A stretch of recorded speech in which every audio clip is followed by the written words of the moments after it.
Soy Fernando Díaz Villanueva, hoy es 2 de octubre de 2021 y esto es La Contracrónica.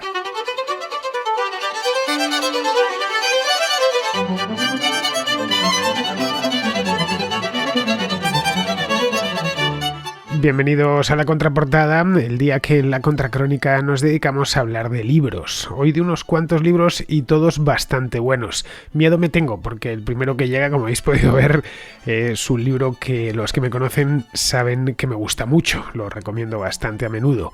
Bien, si queréis participar no voy a enrollarme mucho en la entrada porque no quiero hablar de este libro que me interesa bastante. Bien, os voy a dar el número como siempre y ya empezamos. El número de WhatsApp, tengo que ser fiel a mis promesas y lo doy los sábados y los domingos, es el 690-827909 más 34 adelante, ya sabéis, si estáis fuera de España y entran unas cuantas notas de voz de fuera de España, pues no sé si la mitad, pero ahí le anda. Y tiene que durar, para la contraportada en concreto, tienen que durar 3 minutos. Dedicadle 2, 3 minutos, incluso 4, siempre y cuando se escuche bien.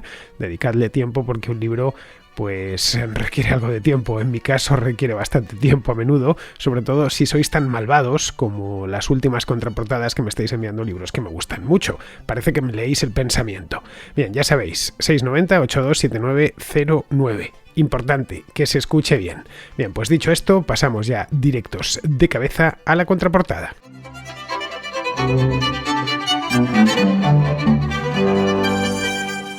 Empezamos con Carlos, que nos trae un libro de Arthur Koestler, que es un libro fantástico. Ya os he advertido que me iba a enrollar y creo que lo voy a hacer, porque es un libro que me gusta muchísimo, que conozco desde mi juventud más tierna y que además siempre que puedo, y es bastante a menudo porque sobre todo los jóvenes me piden recomendaciones de libros, les suelo recomendar. Tenéis que pasar por aquí sí o sí porque además es una novela y os va a gustar mucho.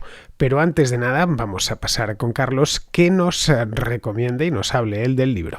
Buenas, Fernando. Pues para esta ocasión, en la contraportada, quiero traer un libro que la verdad es que creo que no se ha llevado, o no he escuchado yo al menos de él en tu programa, que es El Cero y el Infinito, de Arthur Koestler. Creo que además este libro probablemente sea uno de los más importantes de la primera mitad del siglo XX, ya que recoge con una fidelidad apabullante todo lo que fueron los procesos de las purgas de Stalin, ¿no? Al más puro estilo kafkiano, y con un estilo bastante simple, ¿no? No es como muchos de los tochos rusos, ¿no? Ya que además tiene apenas 200 y pico páginas, no es que sea una novela especialmente gruesa, se puede leer perfectamente en el autobús. Entonces, yo creo que este libro tiene gran importancia debido a que de algún modo, apenas unos años después, en 1940, describe lo que fue el proceso concretamente de Bukharin, que era además amigo íntimo del propio Stalin. Eh, y bueno, de algún modo recoge todo eso, obviamente enmascarado, debido a que la censura no la hubiera dejado pasar esta novela. A Stalin, por ejemplo, nunca se lo menciona, tampoco a Lenin. Se enmascaran bajo el nombre de El Número Uno, que la verdad es que me parece bastante original. Y te la recomiendo porque la verdad es que creo que no hay muchas novelas de este estilo y además que estén tan cerca en el tiempo de los periodos tan terribles y terroríficos que se vivieron en la Unión Soviética a inicios y finales de los años 30. Un saludo. El Cero y el Infinito es un librazo, aunque no precisamente por su tamaño, porque como dice Carlos, es delgadito, más o menos delgadito, tampoco es que es un panfletín. No, es un libro no muy grueso, es una novela, eso sí. En su edición de bolsillo no sé si llega a las 300 páginas. Si llega lo hace por los pelos, pero vamos, me tendría que levantar, ir a buscarlo a la estantería y traérmelo aquí, cosa que no he hecho y he hecho mal, pero bueno, ya tengo puestos los auriculares y el micrófono delante y no quedaría bien esto de que me levantase ahora mismo, se oyese aquí el golpe de la silla con la mesa pasa, tal, nada. Y además nos quedaríamos en silencio durante unos segundos. Bien, da igual, deben a tener aproximadamente unas 300 páginas. Bien, El Cero y el Infinito no es un ensayo, como os decía antes, es una novela de un autor húngaro que creo que ya ha pasado por aquí, por la contraportada en alguna ocasión. No lo sé a ciencia cierta, pero vamos, creo que ha pasado en alguna ocasión. El autor es Arthur Koestler, con ese nombre ya sé que parece alemán, pero no es alemán, aunque fue medio alemán y escribió en alemán buena parte de su obra. Koestler fue un propagandista y periodista del siglo XX y también novelista, por supuesto, que tuvo una vida muy agitada, una vida muy de novela. Se podría hacer una película sobre el propio Koestler y sería muy entretenida, incluso una serie. Bien, este hombre viajó por todo el mundo y escribió muchísimo, de todo, tanto ensayos como novelas, reportajes periodísticos, de todo. Koestler pertenecía a esa generación de europeos nacidos con el siglo, es decir, nacidos en los primeros años del siglo XX, como es obvio, que en su juventud quedó fascinado por el comunismo soviético. A él le pilló la Comuna húngara al terminar la Primera Guerra Mundial, debía tener entonces en torno a los 20 años, se quedó completamente deslumbrado por aquello y decidió ser comunista. Y claro, un joven de la época, pues coincidió también con la Revolución de Octubre en Rusia y se puso a su servicio. Pero antes de eso se había hecho sionista. Él era judío, medio judío exactamente, su madre era judía y emigró a Palestina. Pero nada, en Palestina, en los años 20 se fue a Palestina. Allí se aburrió pronto, se cansó de la vida tediosa en un kibutz, a fin de cuentas pues no deja de ser una granja colectiva, y al poco tiempo regresó a Europa, regresó a Alemania y allí se afilió al Partido Comunista Alemán, que tenía en los años 20 bastante importancia. Como era un tipo muy brillante y además era hiperactivo, porque Koestler no paró nunca hasta su muerte, y no digamos ya de joven sí que era un culo inquieto, que llamamos en España, ¿no? Para aquí para allá. Bueno, pues los soviéticos no tardaron en fijarse en él. En aquel momento era un veinteañero con talento, que sabía escribir bien, que hablaba idiomas, que tenía algo de mundo. Hoy tener algo de mundo es relativamente fácil gracias a Ryanair y a los billetes baratos, pero en los años 20 todavía viajar era relativamente caro y tenía que ser el que viajase tenía que ser aventurero y con ganas de vivir un poco al límite. Así que nada, se fijaron en él, era muy entusiasta y en aquel entonces la URSS andaba necesitadísima, ya había muerto Lenin, estaba empezando la dictadura de Stalin y andaban muy necesitados de propagandistas en Occidente. Porque claro, llegaban noticias que daban un poco que pensar, oye, al final esto de la revolución de los soviets pues va a ser casi peor que lo de los zares. Entonces empezaron a pensar en Moscú que lo mejor era transmitir a través de periodistas y propagandistas profesionales, entre ellos el principal fue Willy Münzenberg, Koestler trabajó para él en Europa Occidental, y que transmitiesen una idea positiva. En esa idea pues se incluía hacer viajes patrocinados por el propio Estado soviético que les llevaban en tren a las granjas colectivas, la mayor parte de ellas eran de mentira, y les mostraban, los corresponsales extranjeros atravesaban Ucrania con la gente muriéndose de hambre y no veían un solo moribundo. Bien, que andaban muy necesitados, como os decía, especialmente en países importantes como era Inglaterra o como era sobre todo Alemania. Alemania, un país, el principal de Europa, por supuesto, ya en aquella época, y era uno de los objetivos de los soviets para extender la revolución por todo el continente cuando llegase el momento.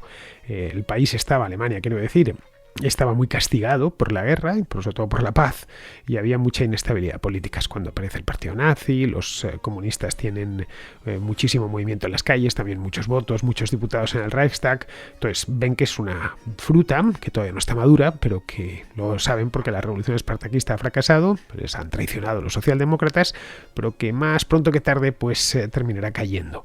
Así que ahí es donde entra Koestler. Le ficharon para la Comintern, que era la Internacional Comunista.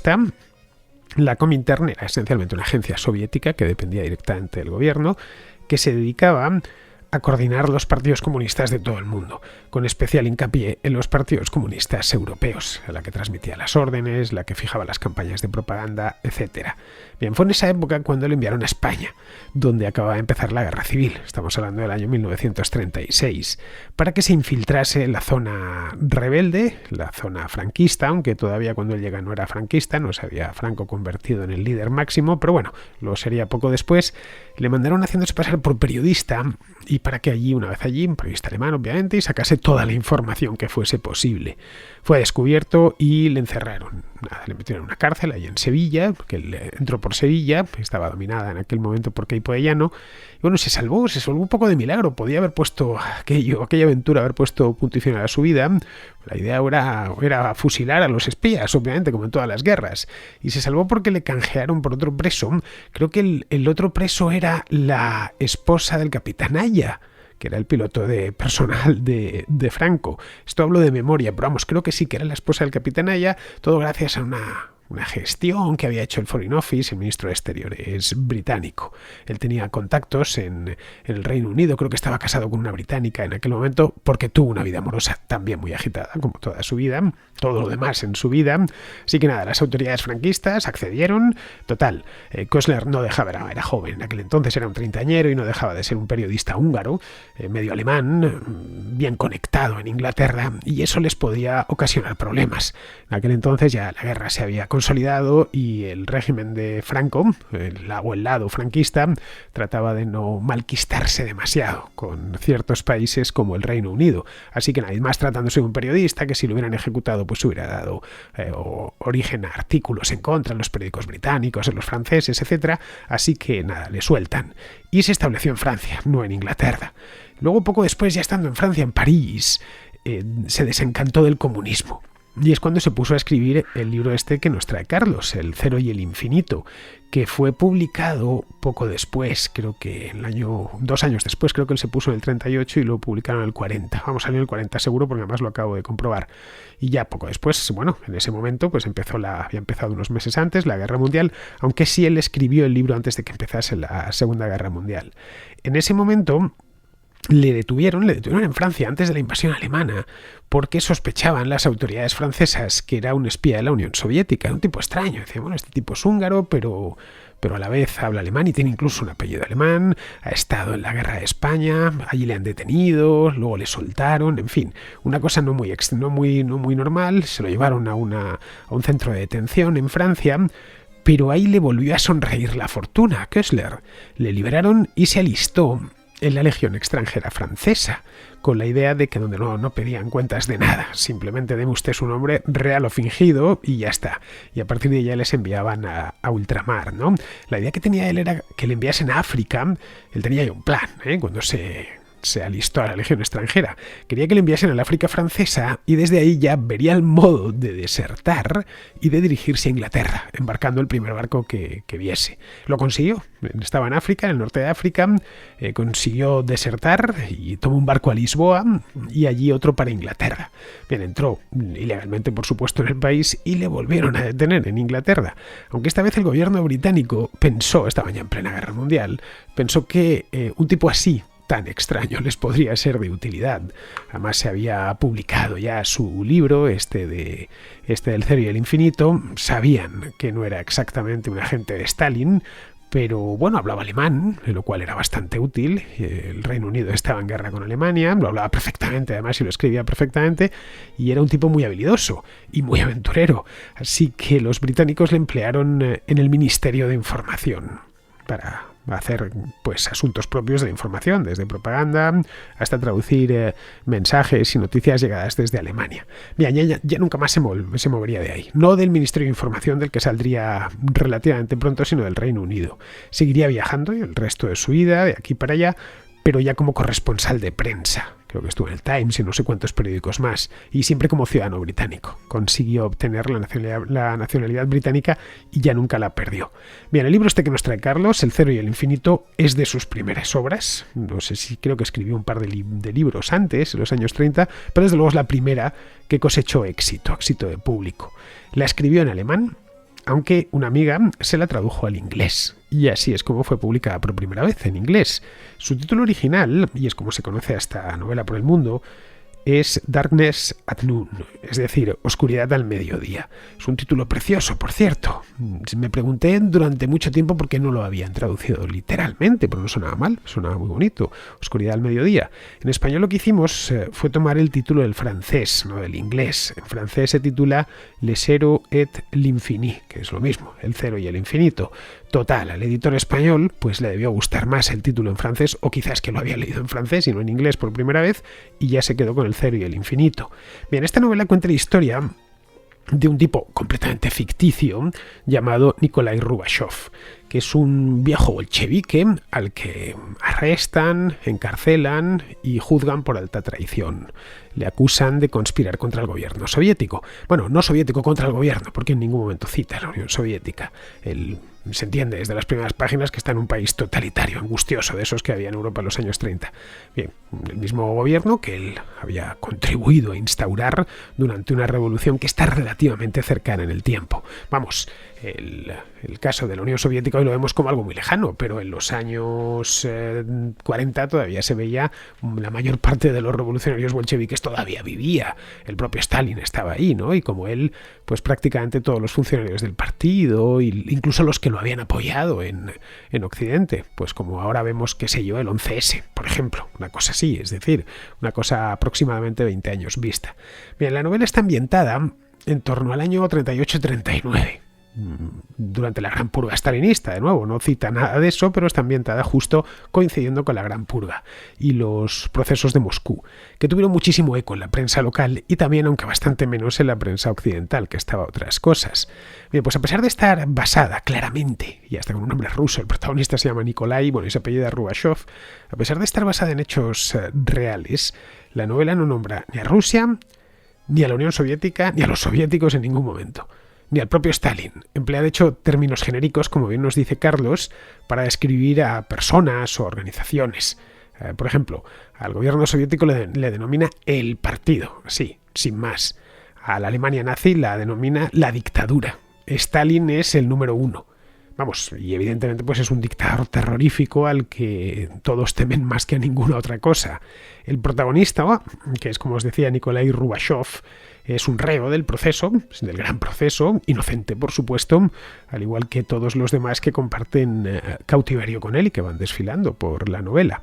Bien, pues la novela esta supone la ruptura definitiva de Koestler con el régimen soviético, al que había adorado hasta unos pocos años antes. Cuando lo escribió, como os decía, vivía en Francia, acababa de regresar de España y se dedicaba en esencia al periodismo, un poco a salto de mata, también a la propaganda antinazi, él no dejaba de ser medio judío, y montó de hecho una revista en alemán para los alemanes que vivían exiliados en Francia. Él conocía bien la Unión Soviética, muy bien, y la conocía por dentro. Y no es que hubiera ido unos días a Moscú, él se había ocupado, a principios de los años 30, antes de ir a España, se había ocupado de recorrer parte de la Unión Soviética. Había estado en el Asia Central, por ejemplo, viajando en tren, y conocía bien el país. Luego conocía, no sé si lo hablaba, pero desde luego conocía el idioma, los nombres, la manera de relacionarse de los propios rusos, y eso hace que la novela sea bastante creíble. Pero si os fijáis y leéis la novela, una de las cosas que uno se pregunta es ¿por qué no mencionó a Stalin? ¿Por qué no mencionó a la Unión Soviética? Ya no está ahí, él está en Francia y después pasa a estar en Inglaterra. En principio no tenía nada que temer. Pues seguramente porque cuando lo escribió se encontraba ya en plena crisis ideológica.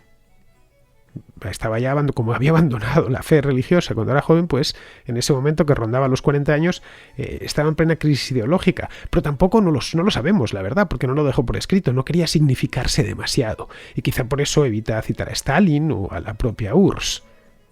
Toda la información que tenía que le llegaba pues sería a través de, ya he dicho antes que él sabía perfectamente cómo funcionaba el país y tenía muchísimos contactos, no sé, probablemente entró en contacto con alguna víctima o algún amigo, una víctima de los procesos de Moscú que consiguió salir del país. Así que leyendo el libro es imposible no identificar a Rubashov pues con Bujarin o con Trotsky, es decir, con bolcheviques de la primera hora, estoy hablando, a quienes Stalin había ordenado ejecutar, acusándoles de alta traición. Bueno, a Trotsky se fue a matarlo a México. Bien, con esto podría haber escrito un ensayo, que es otra de las preguntas que uno se hace cuando lee El Cero y el Infinito. ¿Y esto por qué no lo pone con un ensayo y cuenta lo que han sido los procesos de Moscú? Pero se decidió por la novela, ya que consideraba que era mucho más efectiva para transmitir una idea. Yo sigo considerándolo. Creo que una novela o una serie de televisión, que no deja de ser una novela con imágenes, es más efectiva que un ensayo. Lo que pasa es que para ser novelista hay que tener talento y no todos lo tienen, de hecho solo una minoría. Orwell, que era otro comunista desencantado, aunque en este caso no húngaro sino británico, hizo lo mismo, lo haría poco después, quizá por la propia impresión que le causó El Cero y el Infinito. Primero Orwell escribió un ensayo, que fue homenaje a Cataluña, en el que cuenta su experiencia durante la Guerra Civil Española, pero este ensayo de homenaje a Cataluña no se vendió muy bien, no interesó demasiado, así que lo que hizo Orwell fue pasarse de cabeza la novela. Fue entonces cuando dio a la imprenta obras como Rebelión en la Granja o 1984, han pasado ambas por cierto, por aquí por la contraportada, que esas tuvieron una gran acogida del público, porque contaban una historia con sus personajes y su propia trama. Bien, pues eso fue lo que le pasó al Cero y al Infinito, que se vendió como rosquillas, vamos. El Foreign Office se encargó de financiar la edición o parte de la edición, porque en aquel entonces la URSS era un aliado de Alemania, no lo olvidemos, en 1939-40, y querían desde Londres desprestigiar a Stalin como amigo de Hitler. Y lo fue, claro, evidentemente, hasta la invasión de junio del 41, Stalin y Hitler fueron de la mano. Luego ya un par de años más tarde pues serían sus aliados, los soviéticos. Pero claro, eso aún Churchill y el Foreign Office no lo sabían, no podían ni imaginarlo. Menudo regalo les hizo Hitler cuando les puso a Stalin de su lado. Bien, eso ocasionó en aquel momento que los comunistas franceses, él todavía estaba en Francia, no había huido a Alemania, Inglaterra, ocasionó que los comunistas franceses le acusasen de ser antisemita, a él que era medio judío, o bueno, simplemente de haber escrito el libro en alemán, y con eso bastaba, claro, en 1940, para que los comunistas franceses te acusasen de ser un enemigo, ¿no? Que escribieses en alemán. Eso ya de por sí era sospechoso. No sirvió de nada, lo de los comunistas franceses. Se vendió muchísimo el libro, tanto en inglés como en francés, y le permitió ser conocido para que años después ya se pudiese establecer como periodista, bien pagado por cierto, en el Reino Unido. Bien, el libro lo tenéis naturalmente en español, con un prólogo magnífico en su última edición de Mario Vargas Llosa. Os lo dejo en la parte de descripción del programa y también en mi página web en diazvillanueva.com. Os dejo el enlace.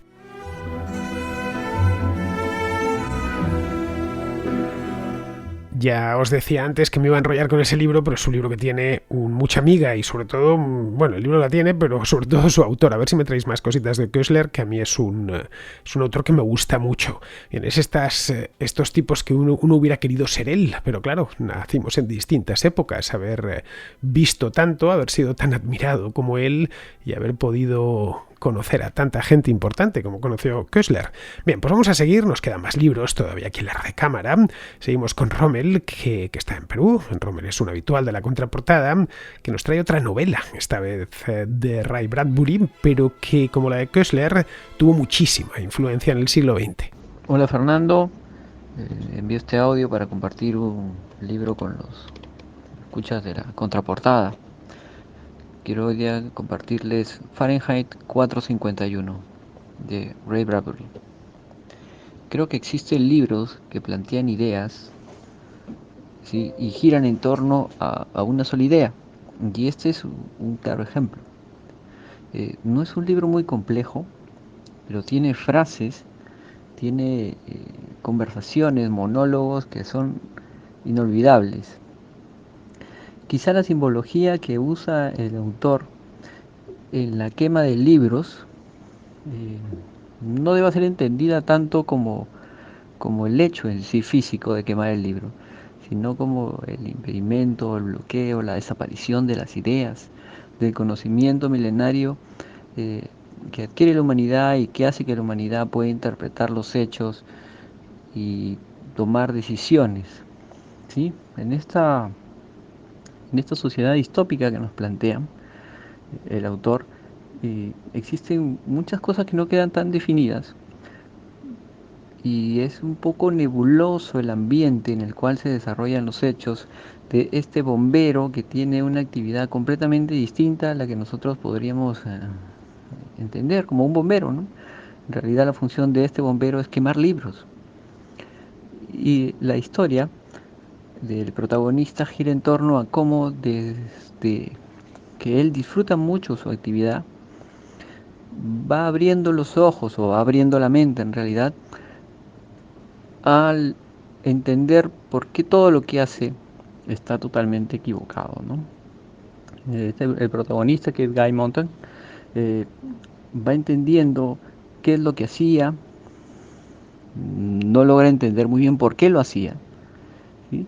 Pero conforme van sucediendo algunos encuentros a lo largo de la historia, él va desentrañando y entendiendo mejor la realidad en la que él vive, desencantándose de todo lo que él consideró en su momento normal y positivo, y dándose cuenta lo superficial, banal y lo engañado que en realidad estaba, ¿no? Es un libro que debe leerse, hay ideas que están muy vigentes, cosas que el autor cuando lo publicó en 1953 las planteó como algo distópico, ¿no? Algo que futurista, pero hay cosas que realmente están sucediendo ahora, ¿ya? Y eso creo que nos lleva a pensar en que el mensaje de este libro de ya más de 50 años todavía está muy vigente y tiene mucha aplicación para nuestra realidad, ¿no? Un abrazo desde Lima. Fahrenheit 451 es, como os decía antes, una novela de Ray Bradbury, publicada en el 53, eso ya lo ha dicho Rommel. Es una novela distópica, es decir, es una novela de un mal lugar, que es lo que significa distópico de manera literal. Viene del griego dis, que significa malo, y topos, que significa lugar. El lugar en el que está ambientada la acción no lo especifica el autor en ningún momento, pero vamos, es algún sitio de Estados Unidos a mediados de este siglo, no del siglo XX, sino del que vivimos, del siglo XXI. Está ambientada en el año 2049, exactamente. Todavía no hemos llegado a él. Pero tampoco nos queda tanto. Cuando lo escribió Bradbury esto faltaban como 100 años, ahora ya apenas faltan 30. Bien, este libro cuenta la historia de un bombero llamado Guy Montag, que en lugar de apagar fuegos, los provoca.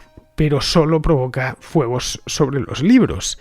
En ese momento, es decir, en ese país que sin nombre, evidentemente uno identifica que es Estados Unidos, como es obvio, que es lo que conoce a Bradbury de cerca, pues en ese país y en ese momento la humanidad ha desarrollado un material completamente ignífugo, por lo que los bomberos ya no son necesarios. Ignífugo pues para los edificios, los muebles, etcétera, y que ya las casas no arden, por lo que no hacen falta bomberos. Así que el gobierno, que es dictatorial naturalmente, los emplea para quemar libros, ya que la lectura de libros está terminantemente prohibida. Es una sociedad muy tecnológica en la que la televisión es ubicua. Las pantallas de televisión, que en aquel entonces, en el 53, pues imaginaos, ya estaba inventada la televisión, pero era pues poco menos como cuando ahora vemos un robot, ¿no? Una cosa realmente novedosa que muy pocos tenían una televisión. Pues aquí aparece que todo el mundo tiene una en casa, bastante grande, por cierto, y se pasa el día viendo la televisión. Bien, toda la información que la gente puede tener le llega a través de la pantalla de la televisión. El título de la novela, de hecho, viene de ahí. 451 grados Fahrenheit es la temperatura a la que arde el papel. En grados Celsius serían unos 233 exactamente. Pero bueno, como Bradbury era estadounidense, pues eso de los grados centígrados le sonaba un poco a chino. Bien, volviendo sobre el libro, la cuestión es que Montag es un diligente empleado, un tipo muy convencido, muy comprometido con su trabajo, hasta que un día ve como la dueña de una casa a la que acude para quemar sus libros deja que la inmolen con todos los libros, quiero decir. Monta ahí una pira con ella en el centro. Bien, eso le conmueve muchísimo. Se pregunta, caray, ¿tan importante es esto? Él no había leído un libro en su vida, por supuesto, está prohibido. Bueno, ¿qué pasa aquí? Que una persona está dispuesta a entregar su vida antes de que le quemes los libros, o a quemarse con ellos. Así que decide probar con la lectura. Bien, ahí empieza toda la acción, que a diferencia del Cero y el Infinito, culmina con un final feliz. El libro está bien, es cortito, más corto incluso que el de Koestler, es un libro de unas 200 y pico páginas por ahí, y se lee rápido. Yo lo leí cuando había visto la película de François Truffaut, y me gustó más incluso que la película, siendo la película buena. Que la película, no sé si no ha llegado nunca al contraplano, por cierto, no me la habéis traído esta de Fahrenheit 451 de Truffaut, pero vamos, es todo un clásico, el cine europeo de los años 60. Hace unos años, pocos, no sé si en 2017 o en 2018, HBO produjo primero y luego estrenó en su plataforma un remake que vi hace unos meses, coincidiendo cuando me suscribí a HBO, que fue a principios de año, y la verdad no me gustó mucho. Si os digo la verdad, son todos fuegos artificiales y tópicos así uno encima del otro. Es una adaptación mucho más libre que la de Truffaut, eso sí, con una puesta en escena impecable. Se ve que los de HBO se gastaron un dineral en ella, pero bueno, al final una película no es su envoltorio. su pulpa, es lo que lleva dentro, es como una fruta, ¿no? Lo que nos gusta es el interior de la fruta. Luego ya, si la pulpa es buena y está rica, pues se agradece que el envoltorio sea atractivo, es decir, que la manzana pues esté rojita y brillante, pero lo importante es que la manzana sea rica y dulce y no esté arenosa por dentro. Pues con una película pasa algo parecido. Las películas se hacen de dentro a fuera, pero como bien sabéis, a menudo se cuida mucho el empaquetamiento, ¿no? Todo lo de fuera, y se descuida el guión y la interpretación, incluso el reparto, ¿no? El reparto de esta película de HBO deja mucho que desear. Y bueno, ¿qué es lo que le pasa a Fahrenheit 451? Si tenéis HBO, echadle un vistazo, no está mal, bueno, no está mal, no está muy allá, todo hay que decirlo. La pena de esto es que después del fiasco este de HBO, ninguna otra productora se querrá meter con el tema y no podremos disfrutar de un remake de Fahrenheit 451, un remake en condiciones, quiero decir, en mucho tiempo, quizá nunca más. No sé, yo animaría que alguien se pusiese a tratar de llevarlo al cine o a la televisión, vamos, a HBO, a donde sea, o a Netflix, un poquito mejor. Pero bueno, lo tenéis, el libro os lo recomiendo, por supuesto, solo faltaba. Lo tenéis publicado en edición de bolsillo, según estoy viendo aquí. Lo tengo aquí en Amazon, ahí está, el libro de bolsillo. De bolsillo, sí, además la editorial de bolsillo, bien, pues por 9 euros, 9,45. Bien, vamos ahora con Miguel. Miguel nos trae un libro de hace ya unos años que produjo un debate muy interesante en España.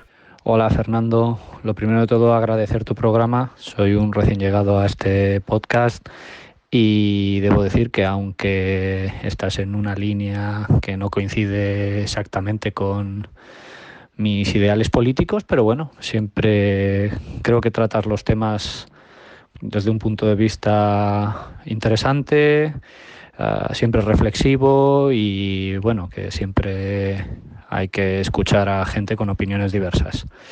Me gustaría tratar un libro para la próxima contraportada que aborda un tema que lleva ya unos años bastante candente en España, como es la España vaciada o vacía. El libro pues tiene este propio nombre, es de Sergio del Molino, y bueno, creo que es un ensayo bastante interesante que analiza el porqué de esta situación, cómo hemos llegado a esta situación de despoblamiento generalizado de ese interior de la península, con unas densidades de población pues de las más bajas de Europa. Y sobre todo habla un poco de cómo puede evolucionar todo este tema ahora que vienen nuevas opciones de teletrabajo y bueno, creo que está más candente que nunca teniendo en cuenta pues la reciente pandemia y la evolución del mercado laboral que está buscando cada vez más trabajadores remotos que puedan desarrollar tareas allá donde estén, siempre y cuando las desarrollen en tiempo y forma. Lo dicho, espero que te resulte interesante, si es que no lo habéis comentado ya en el programa, y felicidades por el programa. Este libro de Sergio del Molino, que se titula La España vacía, viaje por un país que nunca fue, es un libro de 2016, es decir, han pasado ya 5 años desde su publicación, y es un libro que dio muchísimo que hablar en su momento, por lo menos en España, obviamente. Que se vendió bastante bien, según tengo entendido, y le dedicaron muchísimas crónicas de prensa, salió por televisión, etcétera.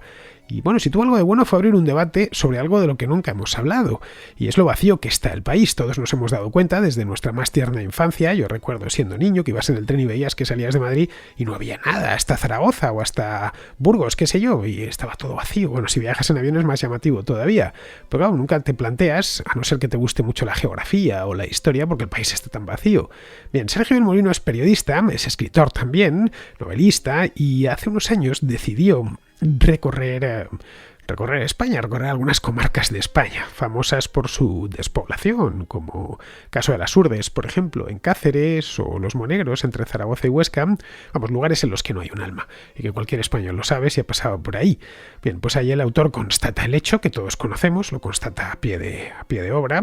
La población es escasa, y es escasa hoy y será más escasa, bueno, directamente inexistente en el futuro, porque los pocos jóvenes que hay se marchan a las ciudades a conseguir un empleo mejor del que que pueden encontrar en su comarca natal. Esa es la razón por la que hay pueblos fantasma en España, un montón de ellos, además, en lugares remotos generalmente, que se ve pues pueblo abandonado, ¿no? Con su iglesia. Suelen ser lugares un tanto inquietantes. Bien, pues Del Molino describe lo que ve, evidentemente, pero también denuncia y se plantea preguntas fundamentales como ¿por qué esto está tan vacío? Esa es la primera y fundamental, y luego porque la gente se va. Bien, si Sergio del Molino se hubiese dedicado antes de emprender el viaje a estudiar algo de tiempo, tampoco mucho, a estudiar la demografía histórica de la península ibérica, pues hubiera descubierto, sin mucho esfuerzo, sin ninguno, que el interior de España, bueno, de España y de Portugal, siempre estuvo vacío, desde la más remota antigüedad, en ciertas zonas porque son muy elevadas y los cultivos se hacen muy difíciles, pues caso de las tierras altas de Castilla, por ejemplo, que son muy altas, los páramos estos en los que aparte de llover poco, el frío es helador y la tierra es pobre, otras porque, aunque están situadas a menor altura, no están bien regadas o su acceso es complicado, están rodeadas de montañas. La orografía del interior de la península ibérica es endemoniada. No hay ríos navegables, los que llevan agua padecen estiajes brutales en verano y su clima es muy problemático, porque los inviernos en el interior del país suelen ser muy fríos en invierno y muy calurosos en verano. Si quitas el fondo de los valles principales, la tierra es poco profunda en España. Los agricultores castellanos y aragoneses lo saben bien. A poco que caben se encuentran rápidamente con la roca madre, por lo que se deja esas tierras para el ganado, especialmente para ganado como el ovino o el caprino. En el caso de que la tierra sea algo más profunda, siempre tienen el problema del riego, lo que obliga a cultivos de secano, que son menos productivos. Vamos, nada que ver con Francia o el norte de Italia o Inglaterra o la propia Alemania. Bien, esa es la razón, en resumidas cuentas, por las que Iberia, la península ibérica, siempre ha estado poco poblada en su interior. Por cierto, el interior está elevado, en una meseta que tiene de altura un promedio de 500-600 metros. La submeseta norte incluso está todavía más alta. Bien, no hay mucho más, a poco que uno estudie, porque que estudie el medio, digamos, pues lo puede llegar a entender. Esto no ha sido así, evidentemente, en los principales valles, como el del Ebro o el del Guadalquivir y en las costas. Ahí siempre hubo población y sigue habiéndola, por supuesto. Bien, lo que hace Del Molino es mirar atrás, pero muy poco tiempo atrás, unos 60 u 80 años atrás, no es mucho, cuando en esas comarcas interiores hubo algo más de población, un poquito más, como consecuencia de la bajada de las tasas de mortalidad, especialmente en la infantil, a partir de principios del siglo XX, y el incremento de los rendimientos agrícolas. Bien, a ello le sucedió rápidamente, además, a renglón seguido, la mecanización intensiva de la posguerra, que hizo innecesarios a cientos de miles de braceros y luego también vino la mejora de las vías de comunicación. Primero fue el ferrocarril en el siglo XIX y luego posteriormente toda la red de carreteras y autopistas que hicieron que las distancias dentro de la península ibérica se acortasen de manera drástica. Bien, todo esto posibilitó que ese excedente de mano de obra emigrase a la costa, a las grandes ciudades del interior como Madrid o Valladolid o Zaragoza y a los archipiélagos. Las ciudades daban a aquella gente esperanzas de una vida mejor, mejores salarios y trabajos menos sacrificados que el del campo. Caray, por eso emigraron, no porque fuesen mala gente, ni mucho menos, al contrario. Yo, de haber nacido en 1940 en un pueblito de la Castilla Profunda, del Aragón Profundo, seguramente también hubiese terminado emigrando. En sus pueblos y comarcas no se había acumulado ni suficiente capital ni habían alcanzado el punto crítico demográfico para retener a la población, es decir, para que ese capital se reinvirtiese en la misma comarca en forma de industrias, etc. Bien, eso sucedió, por ejemplo, donde sí se consiguió retener a la población en ciertas áreas rurales del País Vasco, de parte de Cataluña, algunas zonas del norte. El problema de Sergio del Molino en este libro es que no abre la focal, es incapaz de saltar al segundo tiempo de la historia. Al primero, al del medio, directamente ni lo toca. No sé si se plantea alguna vez que hay lugares de España que son difícilmente habitables, y de Portugal, vamos, o son habitables pero con muchos sacrificios. Pero el segundo tampoco, no pasa al medio plazo, que denomina Brodel la historia del medio plazo. Y se queda solo en el primero, es decir, en el relato del último siglo. Visto así, parece que alguien ha conspirado para vaciar comarcas enteras, y han parido eso de la España vaciada, como si hubiera alguien personalmente que estuviese sacando a la gente de los pueblos, ¿no? Y no es verdad, no pasó nada de eso. Es cierto que durante la segunda mitad del siglo XX se trató, especialmente durante el franquismo, se trató de industrializar el país desde arriba. Pero los polos industriales fijados por el régimen estaban a veces en el medio rural, como el caso de Puerto Llano, en Ciudad Real, donde se llegó a instalar una gran refinería unida a la costa por un oleoducto de 200 y pico kilómetros, que va del puerto de Málaga hasta la meseta. Bien, Puerto Llano ganó población rápidamente, pero lleva perdiéndola mucho tiempo. Hacer crecer a la población desde arriba no suele funcionar, ¿eh? Aparte de ser algo completamente soviético, no suele funcionar. Las dinámicas de crecimiento demográfico sostenible empiezan por lo general desde abajo. Evidentemente ahora esto, claro, muchas cosas han cambiado. En un tiempo en el que el peso del sector agrario es minúsculo, la cosa puede cambiar, en el que las comunicaciones son muy buenas en comparación con las de hace un siglo, tanto las de las físicas como las lógicas, como las comunicaciones electrónicas, pues sí, esto puede cambiar. La agricultura aporta actualmente el 2,5% al PIB nacional, al PIB español, y emplea, no sé si es al 4% de la población activa, es decir, muy poco. Para que cambie es necesario que esas comarcas se decidan seriamente por atraer población. Algunas jamás lo conseguirán porque el clima es muy malo, y eso tienen que asumirlo. Otras sí tienen la posibilidad. La mejor herramienta para atraer habitantes es bajarles los impuestos, y no hay mucho más. Pero eso no lo pueden hacer las comunidades autónomas. Del Molino no aborda esta cuestión, que es fundamental. Al contrario, incide en el victimismo y carga la culpa sobre las ciudades, como si los que vivimos en Madrid, en Barcelona, en Sevilla, en Bilbao, en Valencia, en Zaragoza, tuviésemos la culpa de que la gente no quiere vivir en Los Monegros, por ejemplo. Y no, evidentemente no la tenemos.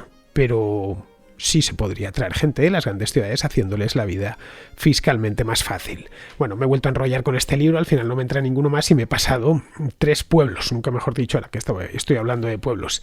Así que, queridos amigos, con esto ya damos por concluida. Tenemos 3 libros en esta contraportada, pero 3 buenos libros, incluido también el último. Todos os los dejo en la descripción y, por supuesto, como os he dicho antes, en mi página web, en diazvillanueva.com. Así que con esto me despido de vosotros. Hasta mañana.